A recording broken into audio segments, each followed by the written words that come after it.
Nous allons commencer nos temps de partage encore ce soir. Donc, j'espère que vous allez bien, que tout le monde se porte bien. Sans plus tarder, nous allons commencer. Nous allons commencer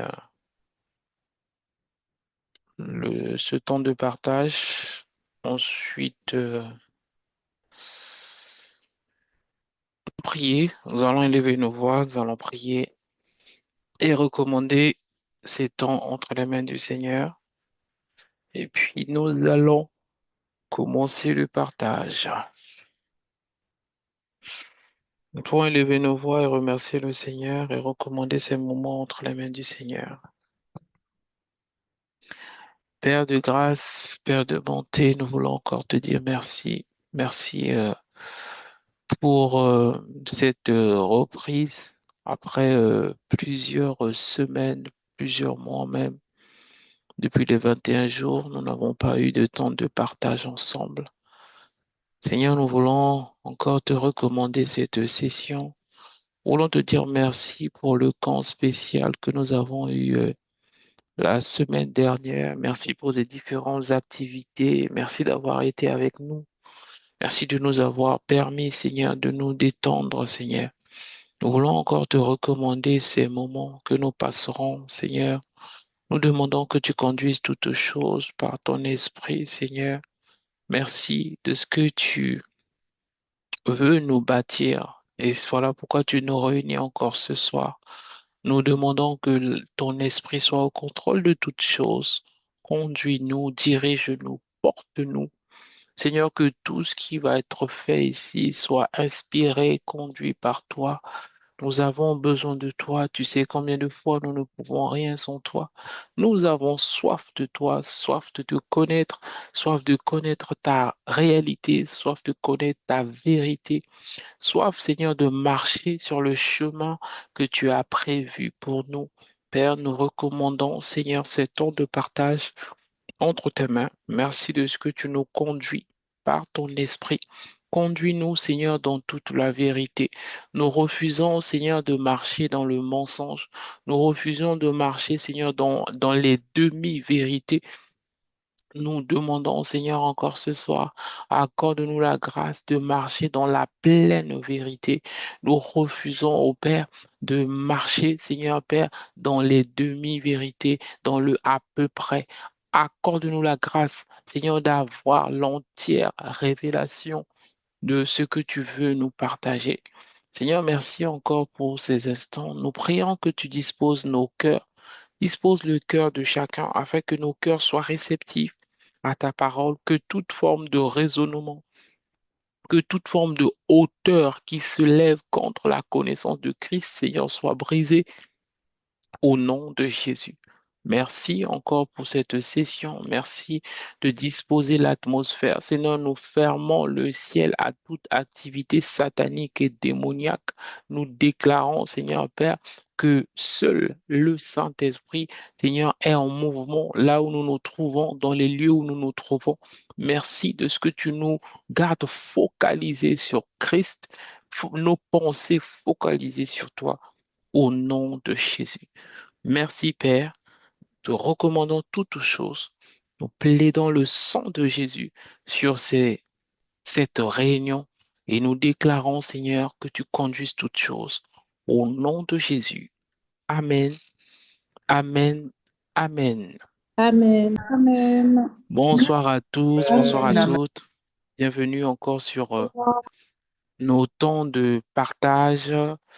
Ça fait un moment depuis les 21 jours. Du coup, on s'est pas réunis. Il y a eu les 21 jours. On a enchaîné avec le camp Impact Conférence et puis on a enchaîné avec notre camp d'été.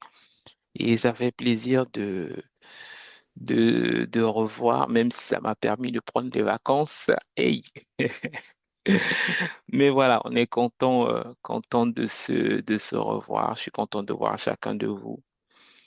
Ce que j'ai pas vu la semaine dernière. Ok, donc sans plus tarder, nous allons commencer. Aujourd'hui, nous commençons une nouvelle série Le Seigneur a beaucoup parlé à mon cœur par rapport à ça. Euh, donc, ça va être sur la restauration de l'âme. Il y aura beaucoup de ressources dedans. Je vais exhorter, je vais enseigner, mais on va aussi écouter des livres qu'on va débriefer ensemble. Donc, ça va être un enchaînement euh, de plusieurs ressources, comme d'habitude, hein. Je fais les séries, ça va être sûrement sur plusieurs semaines, voire sur plusieurs mois.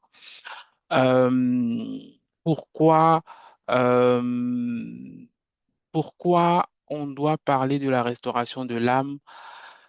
Parce que j'ai découvert que comme j'étudie beaucoup l'histoire des personnes qui ont percé, qui ont accompli des grandes choses avec Dieu, et j'étudie aussi l'histoire on n'en parle pas beaucoup, mais de ceux qui n'ont pas parvenu à la manifestation pleine et entière de ce que Dieu avait prévu pour eux.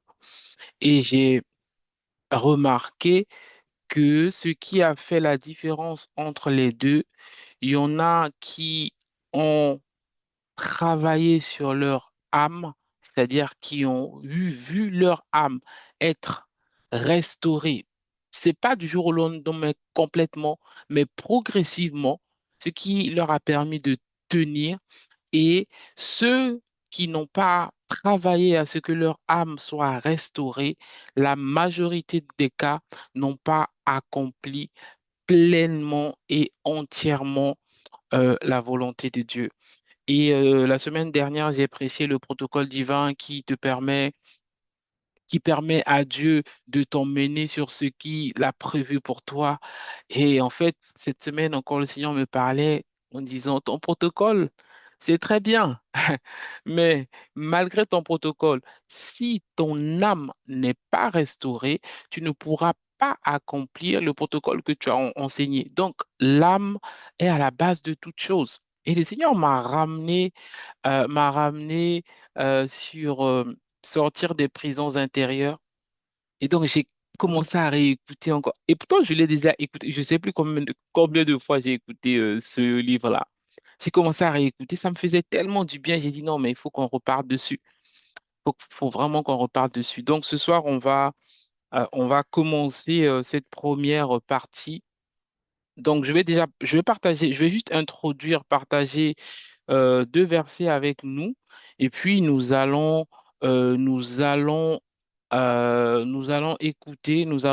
écouter et débriefer sur le livre Sortir des prisons intérieures. Avant cela, je vais lire avec nous Psaume chapitre 23 au verset 3. Psaume chapitre 23 au verset 3. Donc, si quelqu'un trouve, pourra lire pour nous, hein, Psaume chapitre 23 au verset 3. Ensuite, nous lirons aussi. Donc, ok.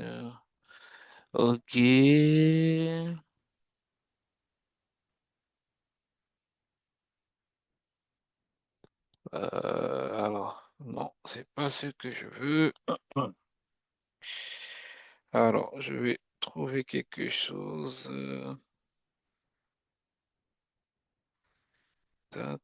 Malindo sobrato cosica parando sia malo sabare.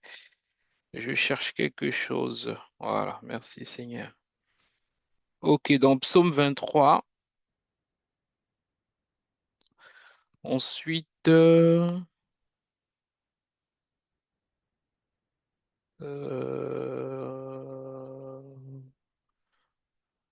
ta, ta, ta, ta, ta.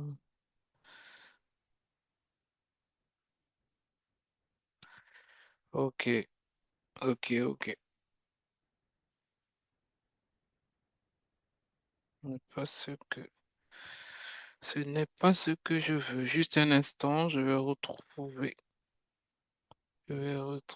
quelque chose.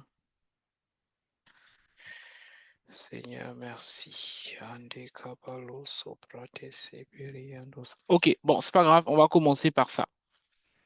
On va commencer par ça. Psaume 23, verset 3. La Bible dit, Dieu dit, donc Dieu parle par David. David dit, il restaure mon âme, il me conduit dans les sentiers de la justice. Il restaure mon âme, virgule, il me conduit. Il restaure mon âme, virgule, il me conduit. Et le Seigneur a ouvert mes yeux, en fait, pour me faire comprendre que lorsque ton âme n'est pas complètement restaurée, Dieu a du mal ou Dieu aura du mal à te conduire.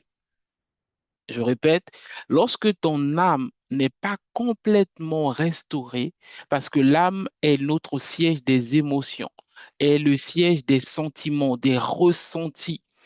Et le Seigneur a ouvert mes yeux pour me dire, si je dois faire des exploits avec toi, si je dois accomplir les grandes choses avec toi, je dois m'assurer que ton âme est restaurée.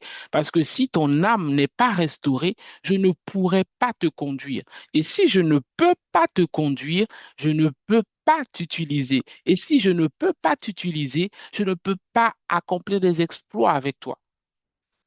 Et donc, pour commencer cette série, la première chose que nous devons retenir, si nos âmes ne sont pas complètement restaurées, c'est un obstacle majeur pour Dieu de nous emmener à accomplir notre destinée. Alors, je le dirais peut-être autrement. Lorsque ton âme n'est pas restaurée, ou lorsque l'âme de quelqu'un n'est pas restaurée, sache que le diable passera par ça pour détruire ta destinée. La chose qui a détruit la destinée de Judas, il faut savoir que Judas a été choisi par Jésus pour faire partie des douze colonnes de la Nouvelle Jérusalem. Amen. Mais c'était sa destinée, apôtre de Jésus-Christ. Mais qu'est-ce qui a fait que Judas a été disqualifié? Pas parce qu'il volait depuis longtemps, rien ne se passait. Ce qui l'a disqualifié, alors je ne dis pas que le vol c'est bien. Je vais te faire comprendre que c'est pas le vol qui l'a disqualifié. Ce qui l'a disqualifié, c'est son âme non restaurée. Pourquoi? Le jour où cette femme, poussée par l'Esprit, a eu la révélation de la mort et la résurrection de Christ et a senti dans son âme qu'il fallait qu'elle ramène ce parfum qui était un parfum pour les morts, ok, pour embaumer les morts. Donc ça veut dire que cette femme-là était dans l'esprit, voyait des choses même que les apôtres n'avaient pas vues, a ramené ce parfum, a renversé sur les pieds de Jésus pour l'adorer. Judas a dit non mais ça c'est du gaspillage. Ce parfum-là, on pouvait le vendre et donner aux pauvres. Judas s'inquiète pour les pauvres. En réalité, Judas ne s'inquiétait pas pour les pauvres. Judas juste, bon, on laissera l'apôtre parler dans sortir des prisons intérieures, mais le fait que Jésus ait encensé cette femme et qu'il a reprimandé tous les apôtres, il n'a pas reprimandé que Judas. Judas a été blessé, Judas s'est senti offensé, Judas s'est senti rejeté. Et parce que vous allez voir que Jésus avait reprimandé les 12, hein, mais c'est la seule personne qui a décidé de le vendre. Pourquoi? Parce que les 12, ils, ils ont été tous reprimandés, mais les 12 n'avaient pas des blessures de l'âme que Judas avait. Ça veut dire quoi? Ça veut dire que lorsque ton âme est blessée ou lorsque l'âme de quelqu'un est blessée, cette personne ne reçoit pas les reprimandes comme tout le monde. Il y a une image que le Seigneur me donnait cette semaine pour ceux qui sont dans la médecine, mais d'ailleurs c'est tout le monde, hein. Quand tu prends l'alcool et que tu renverses sur ta peau, si ta peau n'est pas irritée, tu n'as pas de plaie, tu n'auras pas mal. Tu vas juste sentir une forme de fraîcheur. Ah, c'est cool, quoi. Mais si ta peau est irritée, ça va piquer. Et le Seigneur me disait que toutes les personnes qui s'irritent facilement lorsqu'on leur fait des remarques ou même lorsqu'on leur parle durement, c'est des personnes qui ont déjà à la base des blessures. Et en fait, cette image de l'alcool m'a fait trop rire. En fait, lorsque tu prends l'alcool et que tu n'as pas de blessure sur ta peau, tu mets l'alcool, la seule chose que tu vas ressentir, c'est la fraîcheur. Mais lorsque ta peau est irritée, lorsque tu mets l'alcool, tu sens que ça pique. En fait, c'est exactement ça qui se passe lorsque quelqu'un euh, a des blessures intérieures. Et le Seigneur me disait que si vous ne travaillez pas sur la restauration de votre âme, vous- alors pas vous, si quelqu'un ne travaille pas sur la restauration de son âme, cette personne peut voir sa destinée être disqualifiée. Amen. Et donc, Dieu ne veut pas que l'on soit disqualifié, Dieu ne veut pas que l'on puisse commettre des erreurs de destinée et Dieu veut nous aider. Amen. Donc, vraiment, j'ai introduit avec ce verset Psaume 23, verset 3, de le retenir. David a dit, il restaure mon âme, il me conduit. Ça veut dire que si mon âme n'est pas restaurée, Dieu aura du mal à me conduire. Dieu va dire, on va à gauche. Toi, tu as dit, non, moi, j'ai pas envie de partir à gauche, je vais aller à droite. Dieu va dire, arrête-toi. Non, moi, je n'ai pas envie de m'arrêter. C'est lui que je veux, qu'il soit païen ou pas païen, je veux l'épouser parce qu'il est mignon. Ça, c'est ton âme. Dieu dit, c'est pas lui, c'est pas elle que j'ai choisi. Et donc, j'ai dit, waouh, mais c'est trop fort. Donc, aujourd'hui, nous allons commencer ce voyage-là. Ça va nous prendre du temps, on va pas courir comme d'habitude.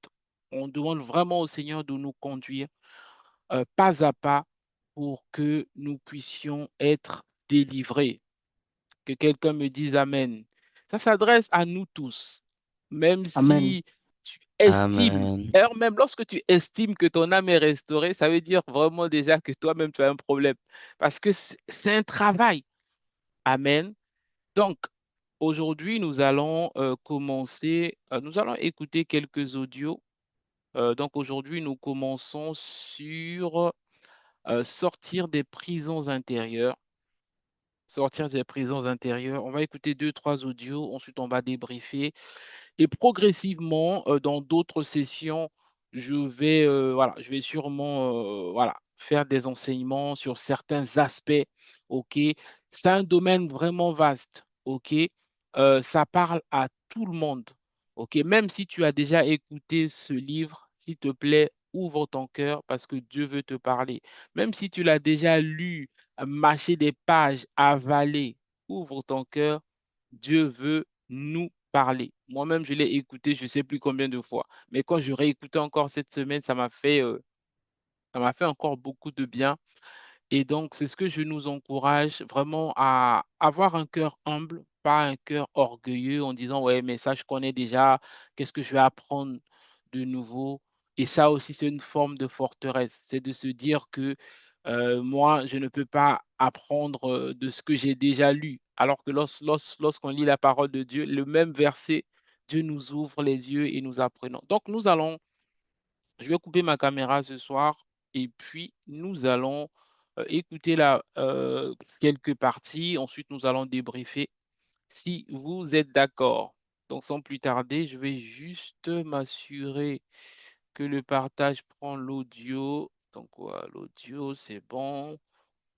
Et je vais lancer. Vous allez me dire si le niveau sonore est bon et si c'est pas trop fort. Donc, dites-moi, Intérieur. est-ce que le niveau Ne sonore est subissez bon? pas les forteresses, renversez-les. Introduction. Qu'est-ce qui empoisonne le plus la vie des Oui, êtres, c'est bon. les empêche de se sentir en harmonie avec eux-mêmes, OK, on de se écoute, sentir on prend constamment des joyeux notes et on et non débriefe tout tristes, à l'heure. d'être en paix et non stressés, d'être courageux, sortir des prisons intérieures. Ne subissez pas les forteresses, renversez-les. Introduction. Qu'est-ce qui empoisonne le plus la vie des êtres humains et les empêche de se sentir en harmonie avec eux-mêmes, de se sentir constamment joyeux et non tristes, d'être en paix et non stressés, d'être courageux et non craintifs, d'être rempli d'estime personnelle et non du sentiment de rejet ou d'être mal aimé. Qu'est-ce qui les prive de penser réussite et non échec, de penser constamment sainteté au lieu de penser immoralité sexuelle, d'aimer les autres au lieu d'être amer, d'être diligent au lieu d'être paresseux, de pardonner au lieu de retenir les autres dans leur cœur, d'encourager plutôt que de critiquer, de se réjouir avec ceux qui se réjouissent, plutôt que d'être jaloux de ceux qui accomplissent des exploits. Qu'est-ce qui empêche les êtres humains de faire le bien qu'ils aimeraient faire, au lieu de faire le mal qu'ils préféreraient ne pas faire, de mettre en pratique les commandements de Dieu qu'ils reconnaissent pourtant bons, justes et spirituels?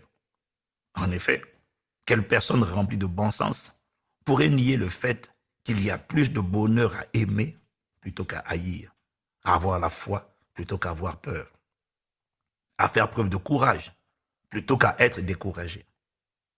Qui pourrait contester le fait qu'il est plus agréable de s'aimer soi-même plutôt que de se rabaisser? Personne. Personne ne prend plaisir à être amer, effrayé, coléreux, haineux, triste, calomniateur, rebelle, impudique, jaloux, découragé. Tous ces états de l'âme sont en vérité des prisons intérieures qui retiennent la plupart des êtres humains captifs malgré eux. S'ils le pouvaient, tous les hommes vivraient en respectant les principes divins. Ces principes font l'unanimité dans toutes les religions, toutes les philosophies et toutes les cultures, car ils sont universellement reconnus comme vertueux, bons, bénéfiques pour la santé physique, émotionnelle et spirituelle, et donc ils sont reconnus comme bons pour l'épanouissement de la race humaine. Personne ne peut contester le fait qu'on est plus en harmonie avec soi-même et avec les autres lorsque l'on parvient à aimer plutôt qu'à détester, à pardonner plutôt qu'à être rancunier, à donner plutôt qu'à garder, à honorer plutôt qu'à mépriser, à servir plutôt qu'à asservir, à faire le bien plutôt qu'à faire le mal, à guérir plutôt qu'à blesser, à être loyal plutôt qu'à être traître, à avoir la foi plutôt qu'à avoir peur. Personne. Mais alors, qu'est-ce qui empêche les êtres humains de vivre selon ces principes? Ce qui empoisonne la vie des gens en général, ce sont d'abord et avant tout des pensées intérieures négatives, des systèmes de pensée érigés dans leur cœur et qui les retiennent prisonniers malgré eux. C'est ce que la Bible appelle les forteresses. 2 Corinthiens 10, verset 4, « Car les âmes avec lesquelles nous combattons ne sont pas charnelles, mais elles sont puissantes par la vertu de Dieu pour renverser les forteresses. » Qu'est-ce qu'une forteresse? Le mot grec utilisé pour forteresse signifie littéralement château, muraille, prison ou système de pensée. Les forteresses sont des pensées néfastes, contraires aux principes divins, qui imposent une dictature aux émotions, aux sentiments des êtres humains, en les dissuadant de marcher selon les commandements divins. Même lorsque vous ne voulez plus demeurer dans cet état d'esprit néfaste et contraire aux commandements de Dieu, qui vous demande d'aimer, d'être joyeux, de pardonner, de faire le bien, ces habitudes de pensée négatives, tristesse, peur, découragement, colère, rejet, culpabilité, amertume, jalousie. Et lorsque vous essayez de vous en débarrasser, vous vous sentez impuissant, car ces forteresses semblent vous coller à la peau et ne pas vouloir vous laisser penser ce que vous aimeriez penser. Mais rassurez-vous, ce livre vous fournira toutes les clés pour reconnaître, identifier et démolir n'importe quelle forteresse ou prison qui a été habilement plantée dans le champ de votre cœur. Vous comprendrez comment faire pour ne plus jamais subir ces pensées négatives, comment les faire taire et parvenir au stade où une seule voix résonne en vous et un seul maître contrôle vos émotions et vos pensées, le Saint-Esprit. C'est alors que vous connaîtrez la véritable liberté des enfants de Dieu à laquelle vous avez été appelés. Oui, cette dimension est possible et elle sera votre expérience alors que vous découvrirez et que vous mettrez en pratique les clés contenues dans ce livre. Lorsque vous aurez compris et appris comment renverser les forteresses et déloger de votre vie toutes ces influences néfastes qui vous dominaient hier, vous deviendrez non seulement un témoin, une personne libérée, mais également un libérateur de multitudes de personnes qui crient chaque jour à Dieu afin d'être délivrées de ces murailles de péché dont elles sont retenues captives. Je vous vois totalement libéré afin de devenir un libérateur de multitudes. Je vous vois devenir un Moïse ou une Moïse dans votre époque au nom de Jésus. Alors, je vous souhaite une excellente lecture dans sa présence et suivez le guide. Ok, on attaque avec le Urgence. chapitre Il dirige une 1. entreprise qui a Alors, accompagné plus de 11 la 000 chefs d'emprise et son message publicité. d'ENAH. Selon lui, affiché plusieurs millions de chiffres d'affaires. Merci, c'est pas ce qui nous intéresse. Chapitre 1. Ok, on À écoute quoi le chapitre reconnaissez-vous 1, les ensuite on forteresses ou débrief. les prisons intérieures? S'il existe des principes divins que vous aimeriez respecter, mais que vous n'y parvenez pas, parce que vous vous sentez assailli par des pensées ou des voix hostiles qui vous poussent à faire le contraire de ce que vous aimeriez faire, alors cela signifie que vous avez affaire à une forteresse. Une forteresse est toute habitude de pensée qui est contraire à ce que Dieu attend de vous. Dieu attend de vous que vous soyez saint dans votre conduite. Mais vous vous sentez attiré par l'impudicité malgré votre bonne volonté. Dieu attend de vous que vous ayez constamment un sentiment de gratitude. Mais vous avez régulièrement tendance à vous plaindre et à voir le verre à moitié vide au lieu de le voir à moitié plein. Dieu vous demande d'être continuellement joyeux, mais vous vous sentez plutôt attiré par des pensées de tristesse, de déception et de découragement. Dieu vous demande d'aimer les gens et de pardonner à ceux qui vous offensent, mais vous ressentez au-dedans de vous une tendance naturelle à plutôt détester les gens qui vous ont fait du mal, à les retenir dans votre cœur. Pour vous, pardonner ressemble à un chemin de croix. Vous êtes piégé par une forteresse. Lorsque s'aimer soi-même, avoir confiance en Dieu et en soi, lorsque honorer les figures d'autorité, être humble, être doux, diligent, content du progrès des autres, sans se sentir en insécurité, font vivre à votre âme un calvaire ou une immense lutte intérieure, cela signifie que vous êtes confronté à des forteresses. Tout ce que Dieu vous demande de faire est bon pour vous, vous le savez. Lorsque vous vivez au-dedans de vous un véritable combat pour pratiquer les principes de Dieu, c'est parce qu'il y a une forteresse qui a été construite en vous à un moment de votre vie et qui doit impérativement être renversée ou démolie. Si vous comprenez ce que j'écris, alors vous comprenez que l'amertume, le découragement, la dépression, la tristesse, la colère, la débauche, la pornographie, toutes les formes de perversion sexuelle, le sentiment d'échec, le sentiment de rejet, la culpabilité, l'orgueil, le doute, toutes les formes de peur, le blasphème, la paresse, la médiocrité, la négligence, la déloyauté, l'infidélité, le mépris de l'autre ou la rébellion, toutes les addictions ou les dépendances sont des forteresses. Dès lors que cette manière de penser est assise en vous depuis des années et vous empêche de pratiquer les commandements de Dieu, comprenez qu'il ne s'agit pas juste d'une mauvaise habitude.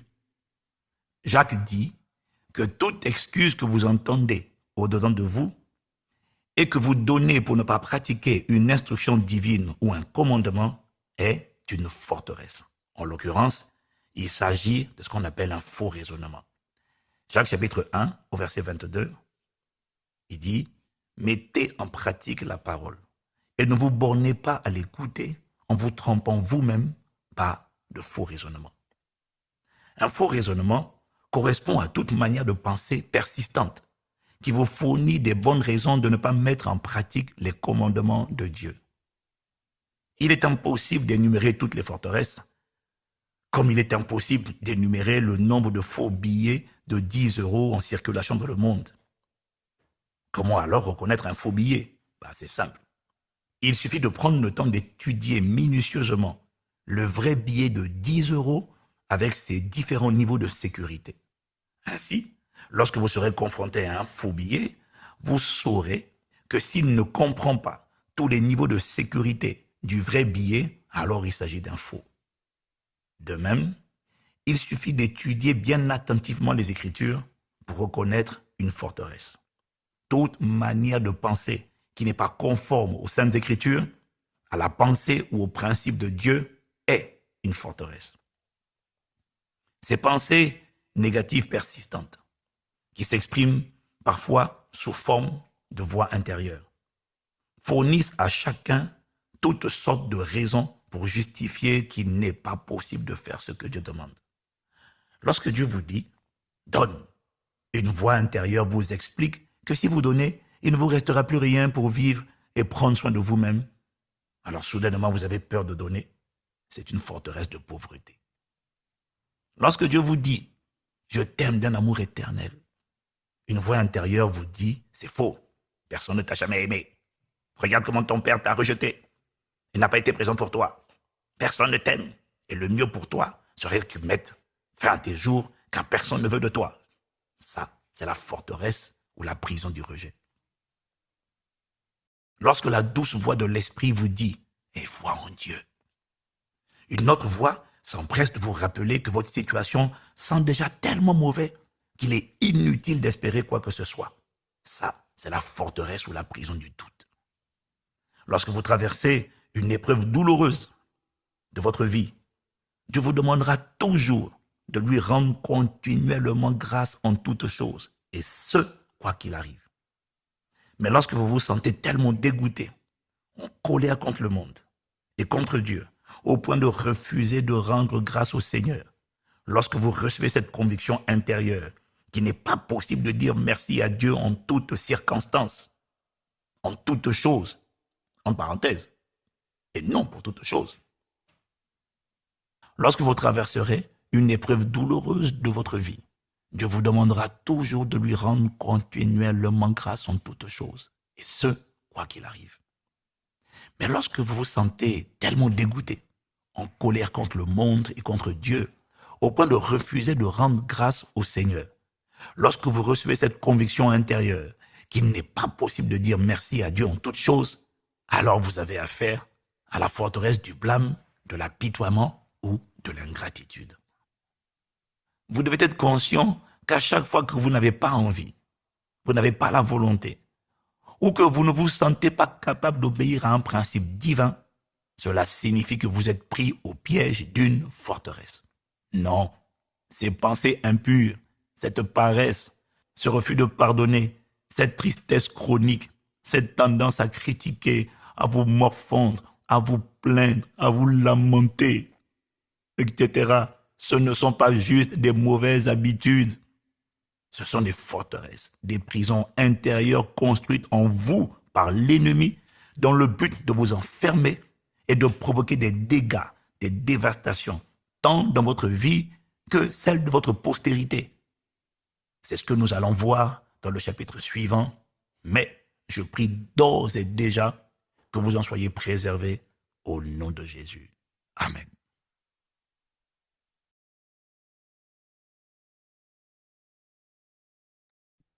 Amen, amen, amen, amen.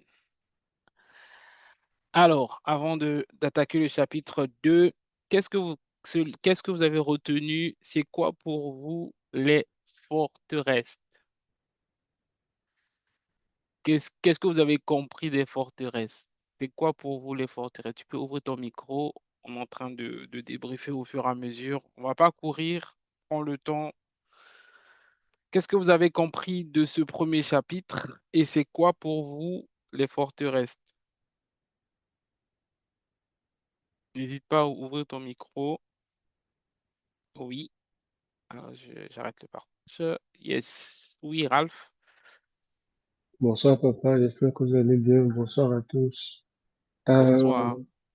pour moi, les forteresses, d'après ce que le pasteur a dit, Moïse Bangoumi, ce sont des systèmes de pensée. Ce sont des raisonnements qui veulent nous empêcher de faire ce que Dieu dit de faire.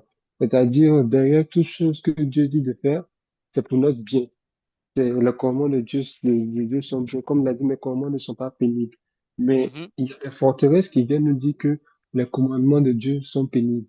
C'est mhm. difficile, c'est compliqué. C'est tout ça. En fait, c'est toute voix, tout système pensée qui s'oppose à ce que Dieu dit, qui s'oppose à ce que la parole de Dieu dit pour nous empêcher de marcher dans ce qu'il dit et ainsi nous empêcher de profiter des bénédictions et de la destinée qu'il a prévue pour nous. Pour moi, c'est ça les forteresses. Ok, merci Ralph. Qui d'autre? Donc, les forteresses, ce sont des pensées qui nous empêchent à obéir à Dieu, c'est ça? Ok. Qui d'autre? Bonsoir à tous, bonsoir pasteur.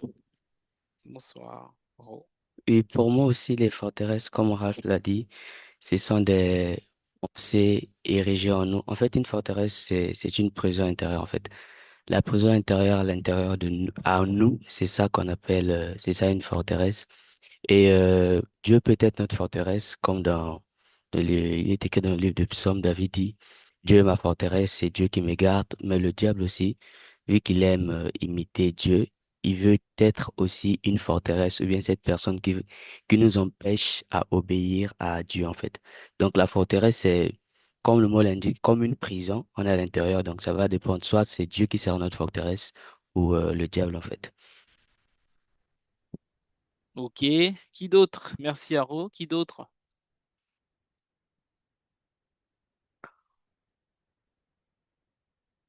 Qui d'autre veut nous partager ce qu'il a compris des forteresses?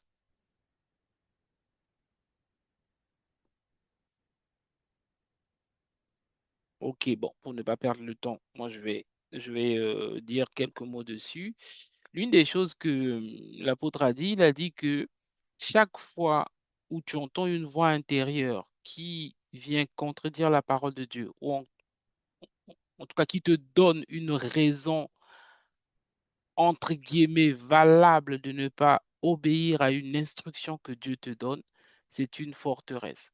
Donc une forteresse, c'est une voix intérieure que tu entends qui te dit de ne pas faire ce que la parole de Dieu dit, ce que Dieu te dit de faire. Donc, toutes les fois où tu as voulu faire quelque chose pour Dieu, où Dieu t'a dit de faire quelque chose et que tu as entendu une voix te dire, non, mais si tu fais ça, voici les conséquences. Si tu te confies, voilà, on va te punir, ou si tu exposes toute raison qui vient te conforter de ne pas faire la volonté de Dieu. Ce sont des forteresses. Alors, on en parlera plus tard, il y a des forteresses souvent qui sont en mode, ah, dans ma famille, on fait toujours comme ça, ou moi, j'ai toujours fait ça dans mon enfance, et c'est dans mes habitudes, etc., etc., etc. Donc, le, en résumé, ce que l'apôtre a dit, c'est que toute pensée, toute conviction intérieure qui vient euh, te contredire déjà premièrement la parole de Dieu ou une instruction divine ou qui te donne une raison qui semble, parce que c'est pas vrai, c'est un mensonge, qui semble être valide pour ne pas obéir à Dieu, c'est une forteresse. Amen. Nous allons continuer, nous allons prendre le chapitre 2, puis nous allons débriefer juste après. Yes, ok, donc c'est parti. Alors, tac, je remets ça. Chapitre 2. 3 dégâts causés par les forteresses. Votre cœur, champ de bataille de la guerre spirituelle. Vous le savez probablement déjà, votre cœur, qui est la tour de contrôle, le centre de pilotage de votre vie, votre cœur est le théâtre des opérations d'une guerre invisible quotidienne, le champ de bataille d'un combat spirituel. L'enjeu de cette guerre est donc de prendre possession de la tour de contrôle de votre vie, c'est-à-dire de votre cœur ou de votre âme. J'utilise ces deux mots, âme ou cœur, de manière interchangeable, car tous les deux parlent du siège de la volonté, des pensées, des sentiments et des émotions. Le diable veut à tout prix prendre le contrôle des êtres humains. Il œuvre tous les jours pour s'emparer d'eux et les asservir, les contraindre à son service. Comment fait-il cela? À travers les forteresses, en construisant des murailles à l'intérieur du cœur des hommes. Il est écrit en 2 Corinthiens 10 au verset 4 à 5, « Car les armes avec lesquelles nous combattons ne sont pas charnelles, mais elles sont puissantes par la vertu de Dieu pour renverser les forteresses.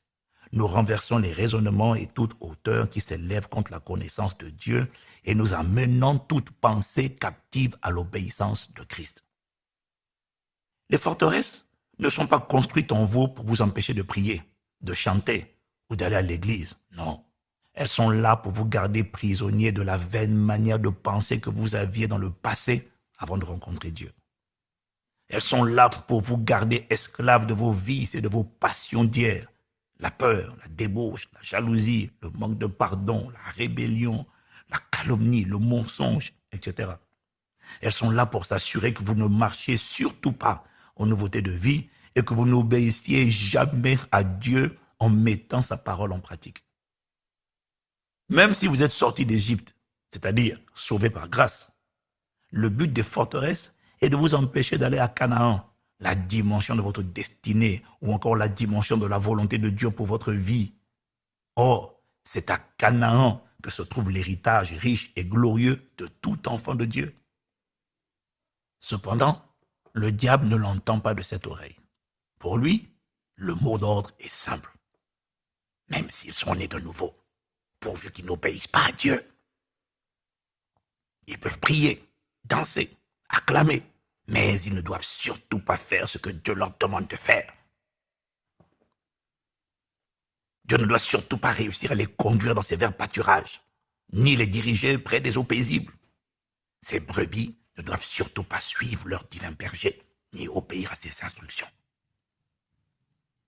Il existe donc un véritable combat spirituel pour s'emparer de votre système de pensée, donc de votre âme. Et c'est normal, puisque tout commence par votre système de pensée. La pensée précède toujours l'action. Vos pensées influencent vos émotions, vos sentiments et votre volonté. Et c'est ça qui vous pousse à l'action. Et vos actions fabriquent ou construisent votre futur. Vous êtes aujourd'hui la somme de tous les choix et de tous les actes que vous avez posés hier. Si vous voulez changer votre futur, il faut changer les actions que vous posez aujourd'hui. Mais avant les actions ou les actes, il y a les pensées. Celui donc qui contrôle votre système de pensée contrôle votre futur. Peu importe qui vous invoquez dans vos prières, c'est celui qui domine votre manière de penser qui façonnera votre futur et les événements qui surviendront dans votre vie. C'est pourquoi le malin s'acharne depuis votre naissance à construire en vous ces prisons de peur, de rejet, de colère, de découragement, de perversion sexuelle, d'amertume, de manque de pardon, de critique, d'ingratitude, de rébellion. Je le répète, le diable ne craint pas que vous priez ou que vous chantiez Dieu. Il redoute votre obéissance à Dieu parce qu'il sait que vos prières n'ont pas de poids tant que votre obéissance n'est pas totale. Proverbe 28, verset 9 dit ceci. « Si quelqu'un détourne l'oreille pour ne pas écouter la loi, sa prière même est une abomination. » C'est pourquoi vous ne devez pas vous contenter de croire théoriquement en Dieu. Vous devez lui obéir.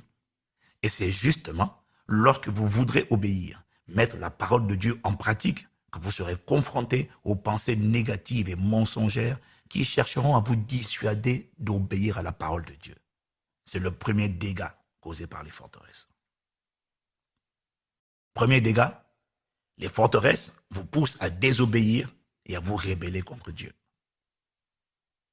En vous poussant à désobéir à Dieu, le malin vous emmène à contester ou à contredire les instructions que Dieu donne dans sa parole. Exactement comme le serpent a remis en cause les bonnes intentions de Dieu dans le jardin d'Éden.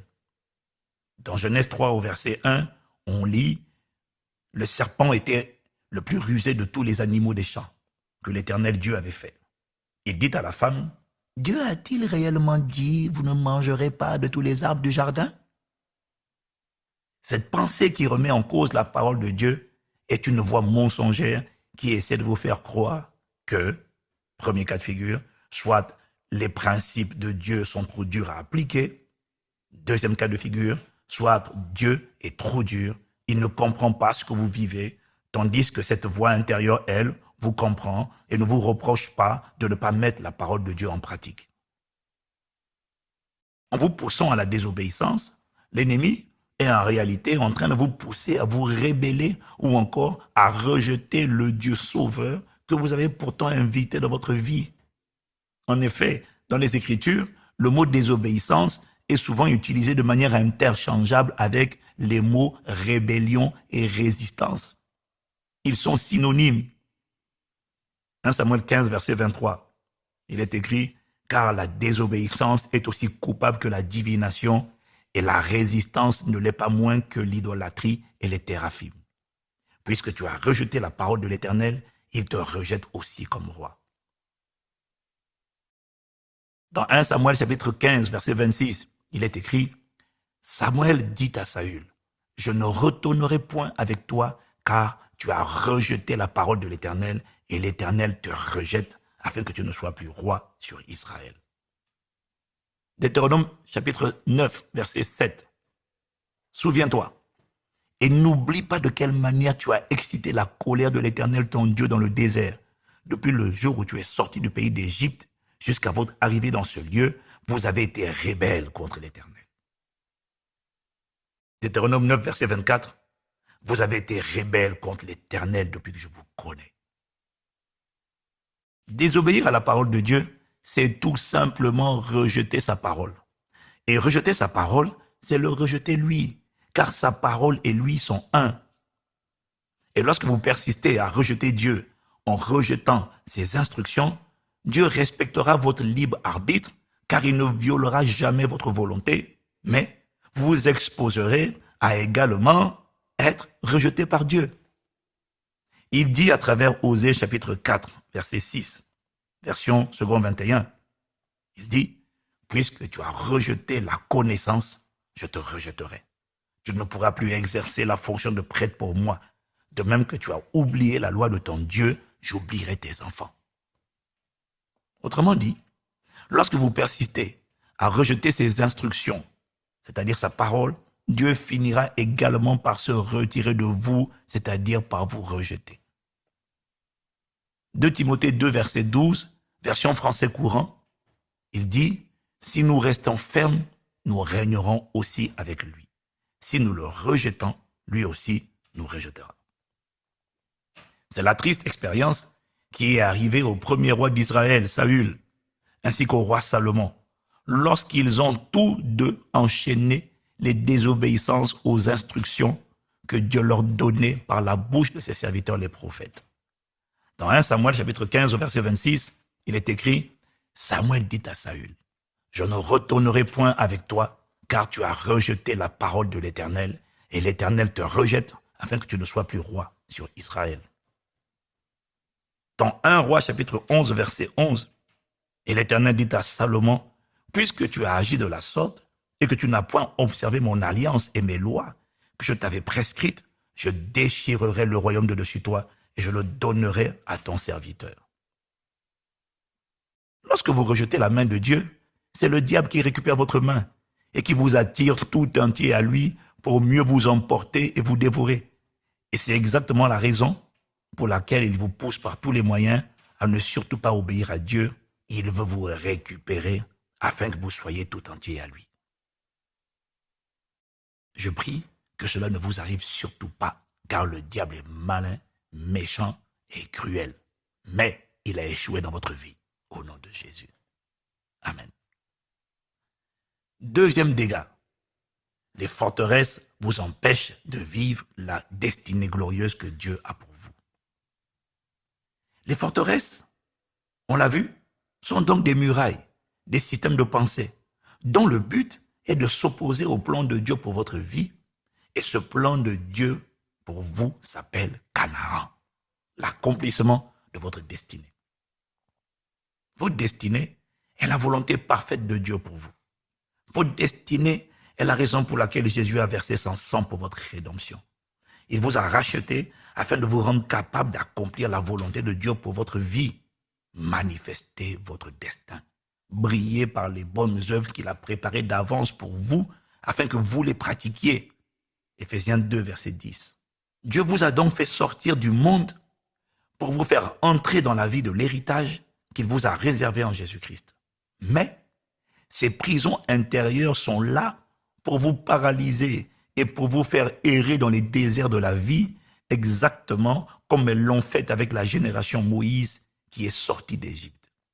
Cette génération n'est jamais arrivée à Canaan parce qu'elle a passé son temps à désobéir aux instructions de Dieu et sa désobéissance l'a conduite dans l'errance pendant plusieurs années. Les prisons intérieures sont construites afin que votre vie ressemble à des successions de déserts.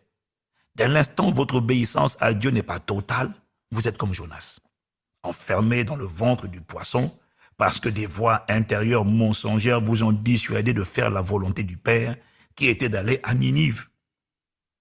Et vu que Dieu le Père n'a pas permis que vous alliez vous perdre à Tarsis, résultat, comme Jonas, vous passez un long moment dans le ventre d'un gros poisson à faire du surplace loin de votre destin.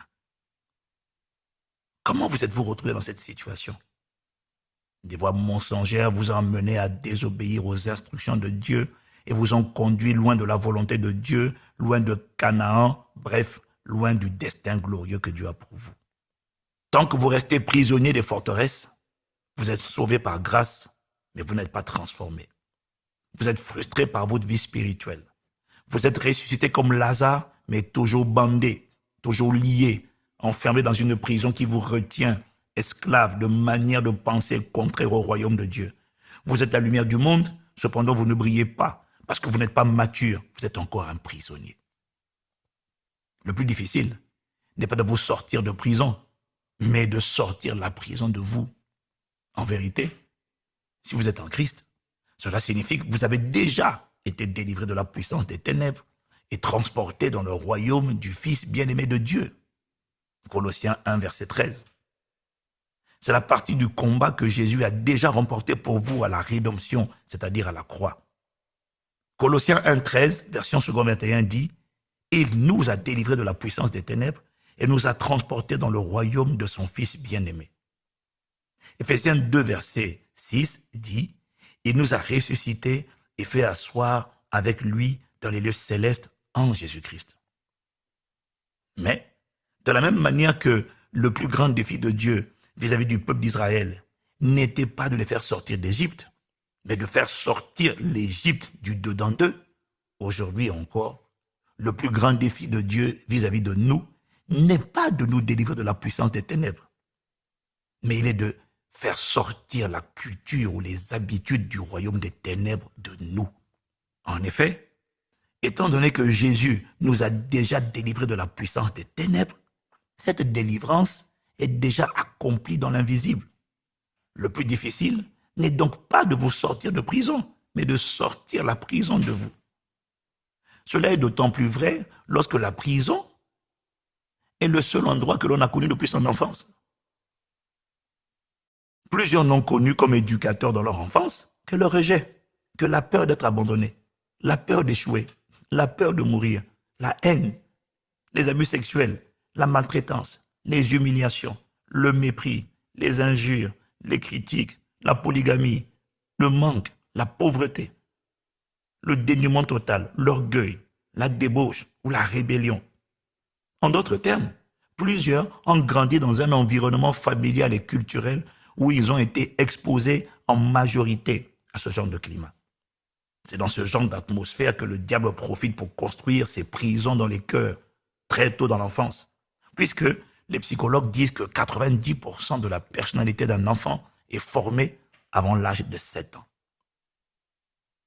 Même si vous avez été délivré de la puissance des ténèbres, et les ténèbres représentent le monde, le but des prisons intérieures est de vous faire errer, tourner en rond dans la vie, de sorte que vous n'entriez jamais dans votre Canaan, votre terre promise, votre destinée.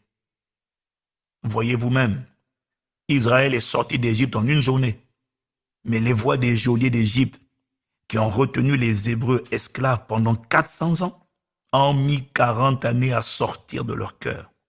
Pourquoi? Parce que des pensées persistantes de nostalgie, d'amertume, de rébellion, de peur, d'incrédulité, de doute, d'impudicité, d'ingratitude, etc. Ces pensées ont pollué et contrôlé leur manière de penser jusqu'à 40 années après leur sortie d'Égypte. Pourquoi ont-ils ainsi tourné en rond? Leur problème était leur incapacité à suivre Dieu, à marcher par l'Esprit, à laisser Dieu les conduire vers la terre promise. Dieu leur demandait d'obéir à sa voix, malgré les épreuves qu'ils rencontraient dans le désert. Il leur demandait de lui rendre grâce en toutes circonstances, quelles que soient les épreuves qu'ils traversaient. Toutefois, à chaque épreuve, à chaque difficulté de la vie, le peuple choisissait d'écouter ses voix intérieures qui s'érigeaient en lui. Les voix de l'amertume, de la nostalgie, de l'apitoiement, de la tristesse, de la convoitise, de la débauche, et qui lui donnaient toutes sortes de raisons pour ne pas faire ce que Dieu ordonnait. Dieu les aurait conduits vers la terre promise s'ils avaient obéi à ses instructions. Mais d'autres voix intérieures s'érigeaient en eux pour leur dire de ne pas obéir à ses instructions. Ces voix provenaient des hommes forts qui les avaient dominés avant qu'ils ne sortent d'Égypte. Ces voix les avaient emprisonnés, maltraités, brimés. Ces voix les avaient réduits à l'esclavage pendant 400 années. Ça fait 10 générations. Ces voix les avaient éduqués, bercés. Elles étaient les seules voix qu'ils avaient connues pendant 10 générations de père en fils. Et ces voix, c'était les forteresses. Il en est de même pour nous aujourd'hui. Nous avons cru et reçu Jésus-Christ dans nos cœurs depuis des années. Mais la plupart des croyants sont toujours esclaves, otages de systèmes de pensée, de sentiments et d'émotions, de peur, de rejet, de mensonges, de manipulation, d'impudicité, de critique, de pauvreté, de honte, de tristesse, d'échec, de découragement, rébellion, mensonges, manipulation, sentiment d'échec. Toutes ces voix qu'ils avaient déjà en eux avant de venir à Christ. Si vous êtes né de nouveau, ça veut dire si vous êtes sorti d'Égypte, le diable prendra acte de votre décision de croire en Jésus. Mais il fera tout pour que vous ne parveniez jamais à Canaan. Et l'obéissance à la voix de Dieu est indispensable pour être conduit par lui à Canaan. Dans le monde naturel, on sait par avance que toute personne qui a été retenue en otage pendant de longues années souffre nécessairement, qu'elle l'admette ou pas, elle souffre nécessairement de syndrome post-traumatique. Il est impossible d'avoir été otage pendant de longues années, d'avoir été malmené, torturé, maltraité par des geôliers cruels, sans garder des séquelles de ces tortures dans son cœur. Cela se traduit par le fait que, même lorsque vous avez fini par être physiquement délivré, des voix d'humiliation, de peur, les brimades de vos anciens bourreaux continuent de résonner en vous un long moment après votre libération. C'est pourquoi n'importe quel otage ayant subi la barbarie d'anciens geôliers a besoin d'une guérison ou d'une restauration de son âme. C'est la même réalité pour vous et moi. Nous avons déjà été délivrés de la puissance du péché. Nous sommes passés du royaume des ténèbres au royaume de Dieu, mais nos âmes subissent encore les voix des geôliers de la peur, de la pornographie, du rejet, de la culpabilité, de la pauvreté. Nos âmes subissent encore les voix des geôliers de la sorcellerie, de la dépression, de l'échec, du découragement, de la tristesse, de l'inceste, etc. Ces voix qui se font toujours entendre dans nos cœurs et qui sont déterminées à nous retenir prisonniers de la vaine manière de penser et d'agir héritée de notre passé.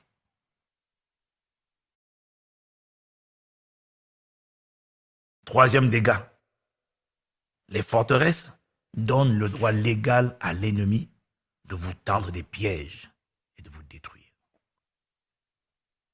C'est un principe spirituel. Si le diable parvient à construire dans votre cœur un système de pensée, des murailles, ces châteaux deviennent pour lui comme des abris, des refuges, des asiles à l'intérieur de vous. De ce fait, l'ennemi a le droit légal, que vous soyez né de nouveau ou pas, d'avoir un quartier général, un QG, un siège, une habitation en vous, c'est-à-dire dans votre âme. Tant que la forteresse n'est pas renversée, Satan a un accès. Il a un parking, il a un abri, il a un asile en vous. Ce qui lui donne le droit d'entrer et de sortir de votre vie comme il veut. Ainsi, le diable a le droit de s'emparer de vous à tout moment qu'il jugera opportun. Les forteresses sont un guet-apens, une arête, une embûche dans le plan de Dieu pour votre vie. Une embuscade contre votre destinée. Il ne faut jamais sous-estimer une seule forteresse.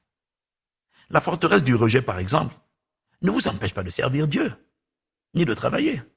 Le problème, c'est qu'elle va vous faire servir, travailler, mais pour acheter l'amour, pour acheter l'affection, la reconnaissance, l'appréciation des gens. Vous ferez les bonnes choses, mais pour les mauvaises raisons. Cette forteresse du rejet fait de vous une sangsue. Quelles que soient les expressions d'amour et d'affection que l'on vous manifeste, vous n'êtes jamais satisfait. Ce n'est pas vous qui êtes ainsi. Vous êtes contrôlé par une forteresse qui vous contraint à raisonner et à agir ainsi. Dans Proverbe 30, verset 15, il est écrit « La sangsue a 2 filles. Donne, donne. » La prison du rejet est cruelle. Elle détruit votre confiance, votre estime personnelle. Elle vous abaisse au point où vous êtes prêt à tout, à vous plier en 4 devant les désirs des autres, juste pour vous sentir aimé, parce qu'une voix mensongère vous convainc que vous n'êtes ni aimé ni désiré. La prison du rejet ne vous empêche pas de servir les autres, mais elle vous fait servir dans la peur chronique de ne pas être approuvé ou d'être rejeté. À cause de ce système de pensée qui était présent en lui, Judas a servi Jésus pendant 3 ans, mais le jour où Jésus a choisi d'apprécier et de célébrer le geste de la femme avec le vase d'albâtre, Judas est le seul à avoir été offensé. Judas a été piégé par la prison du rejet. Et nous savons tous où cela l'a mené. Il a trahi le Seigneur Jésus et s'est ensuite donné la mort. Matthieu 26, versets 13 à 15, il est écrit, je vous le dis en vérité, partout où cette bonne nouvelle sera prêchée dans le monde entier, on racontera en mémoire de cette femme ce qu'elle a fait. Notez bien le verset 14. Alors, l'un des 12, appelé Judas Iscariote, alla vers les principaux sacrificateurs et dit « Que voulez-vous me donner? Je vous le livrerai. » Et ils lui payèrent 30 pièces d'argent. Le mot « alors » du verset 14 implique qu'il y a un lien avec le verset 13 précédent. Pourquoi livrerait-on quelqu'un avec qui on a marché durant 3 ans? Pourquoi trahirait-on une personne à qui l'on doit tout ce qu'on est devenu et tout ce qu'on a obtenu dans la vie? Jésus a réprimandé les disciples parce qu'ils ont critiqué l'action de cette femme.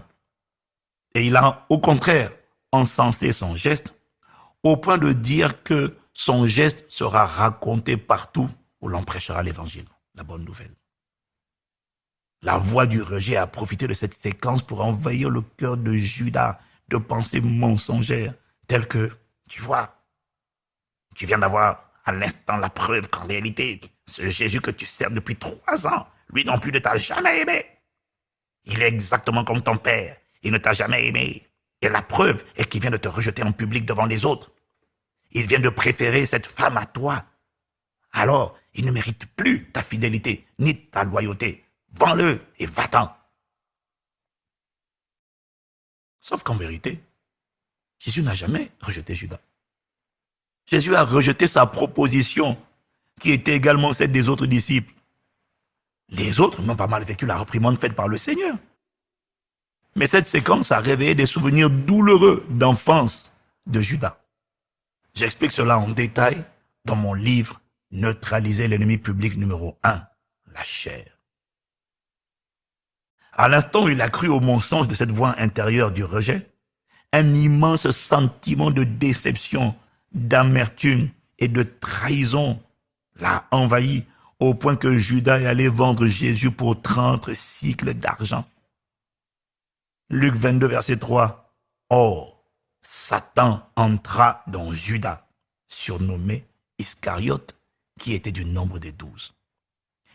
S'il est écrit Satan entra en Judas, cela signifie qu'il y avait une porte ouverte dans le cœur de Judas que Satan n'avait pas encore exploitée. Attendant le moment favorable, cette porte était celle du rejet. Voici la conviction que j'ai reçue.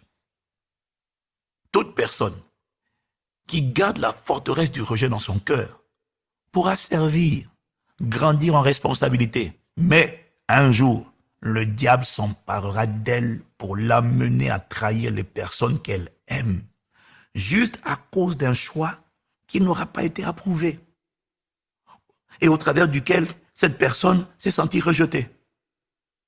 La voix du rejet vous fera croire que c'est vous, en tant que personne, qui êtes rejeté, alors que c'est un mensonge.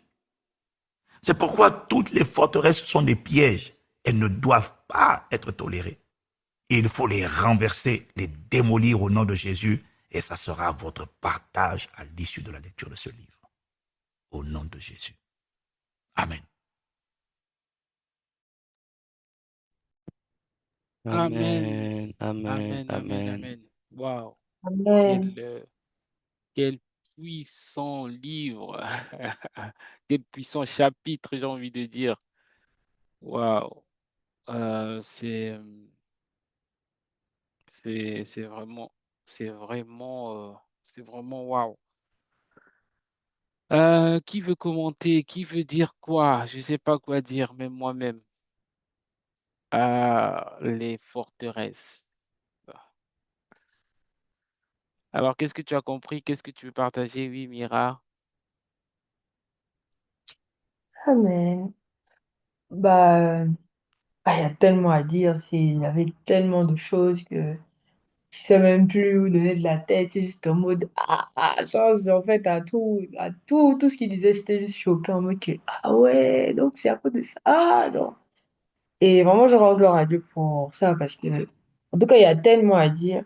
Et il pouvait faire savoir que les forteresses, en fait, ça ne nous empêche pas d'aller à l'église.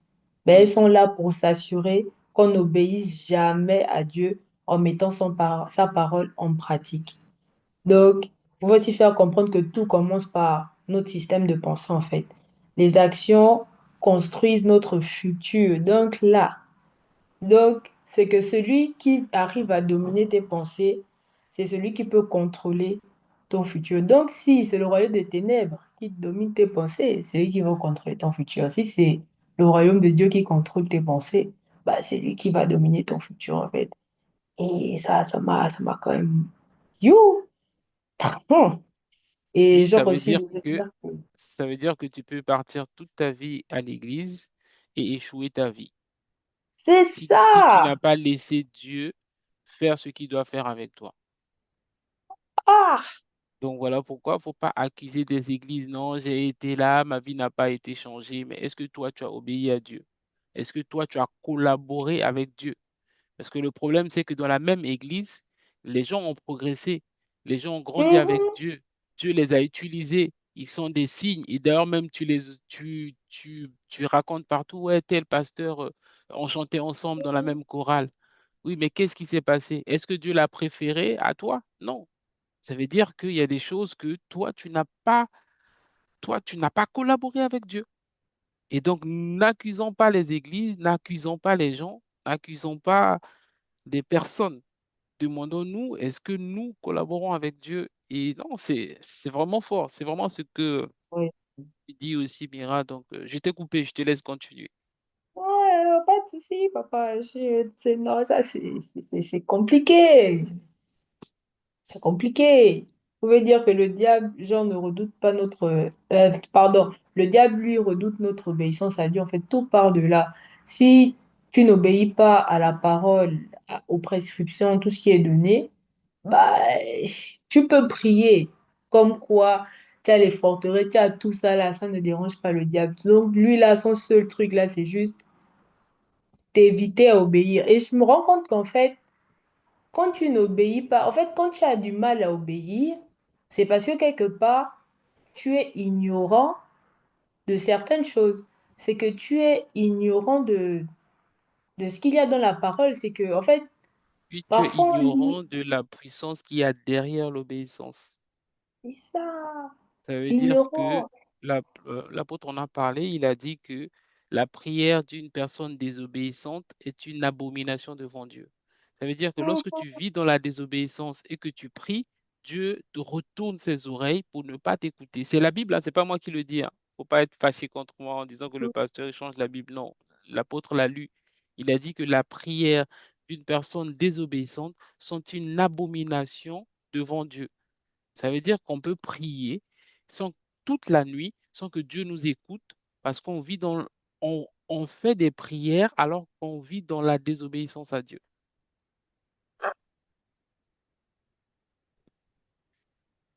Ah, ok. Donc, c'est vraiment, c'est hyper important. Il y a aussi une chose qu'il a dit. Oui, il y a Josué qui a levé la main.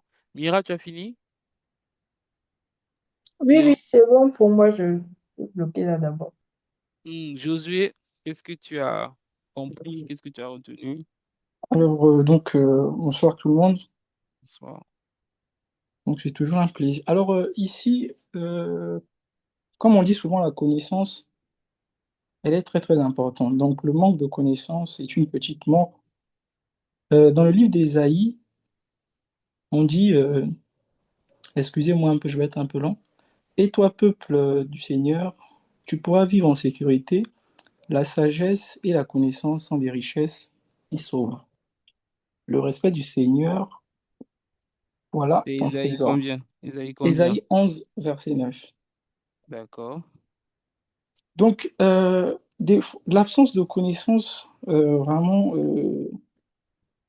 c'est, c'est vraiment quelque chose qui nous détruit. Et aujourd'hui, par rapport aux enseignements que nous sommes en train de partager, donc je viens d'apprendre aussi donc, ici que les forteresses, ce sont des forces qui nous retiennent, qui nous poussent à toujours opter pour la facilité.